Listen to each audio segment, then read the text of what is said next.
Urea ఉత్పత్తి చేస్తూ ఆ యొక్క పరిశ్రమను తెలంగాణ రైతులకు డెడికేట్ చేసింది కేంద్ర ప్రభుత్వము, నరేంద్ర మోడీ గారి ప్రభుత్వం.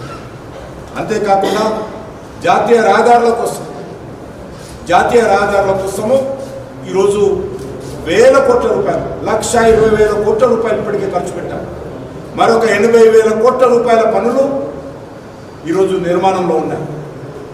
జాతీయ రహదారులు తెలంగాణలో 33 జిల్లాలు ఉంటే 32 జిల్లాలతోటి నేషనల్ హైవేస్తో అనుసంధానం చేయడం. కొత్తగా ఏర్పడినటువంటి జిల్లాలు అయినప్పటికీ కూడా నేషనల్ హైవేస్తో కేంద్ర ప్రభుత్వము జాతీయ రహదారుల అనుసంధానం తెలంగాణలో చేయడం జరిగింది.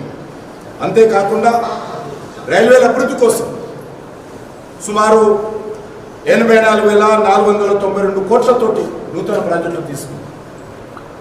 100% రైల్వేల ఎలక్ట్రిఫికేషన్ చేస్తాం. సుమారు 40 రైల్వే స్టేషన్లు ఆధునీకరిస్తున్నాం. సికింద్రాబాద్ రైల్వే స్టేషన్ 720 కోట్లు.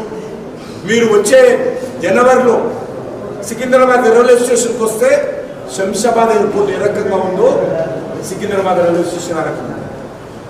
మనకు దగ్గర ఉన్నటువంటి చర్లపల్లి కొత్త రైల్వే స్టేషన్ మోడీ గారే భూమి పూజ చేశారు. ఈరోజు ఆ యొక్క చర్లపల్లి రైల్వే స్టేషన్ కూడా డెడికేట్ చేయడానికి విషయం మనం చేస్తాం, పూర్తి చేశాం. అదేవిధంగా ఈరోజు మనం చూస్తూ ఉన్నాం 5 వందే భారత్ ట్రైన్లు తెలంగాణ నుంచి ప్రారంభమైనాయి. అంతేకాకుండా ఈరోజు తెలంగాణ రాష్ట్రంలో ఉన్నటువంటి అనేకమైనటువంటి మెట్రో రైలుకు, హైదరాబాద్లో ఉన్నటువంటి మెట్రోకు వైబిలిటీ గ్యాప్ ఫండింగ్ కింద 1,200 కోట్ల రూపాయలు కేంద్ర ప్రభుత్వం ఇచ్చింది. ఇయలే కాదు.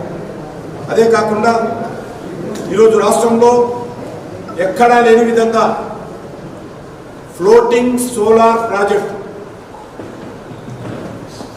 100 మెగావాట్ల అతిపెద్ద నీటిలో తేలియాడేటువంటి సోలార్ ప్రాజెక్టు తెలంగాణకు తీసుకురావడం జరిగింది. అంతేకాకుండా ఈరోజు తెలంగాణ ఎరువుల మీద రైతులకు అందిస్తున్నటువంటి సబ్సిడీ 60,000 కోట్ల రూపాయలు. ప్రపంచవ్యాప్తంగా ఎరువుల ధరలు పెరిగాయి. అది ఉక్రెయిన్ రష్యా ఉద్యమం కావచ్చు, కరోనా ఎఫెక్ట్ కావచ్చు, ప్రపంచవ్యాప్తంగా ఉన్నటువంటి ఆర్థిక సంక్షోభం కావచ్చు, అభివృద్ధి చెందినటువంటి దేశాలు కూడా ఆర్థిక సంక్షోభంలో కొట్టుమిట్టాడుతూ ఉంటే భారత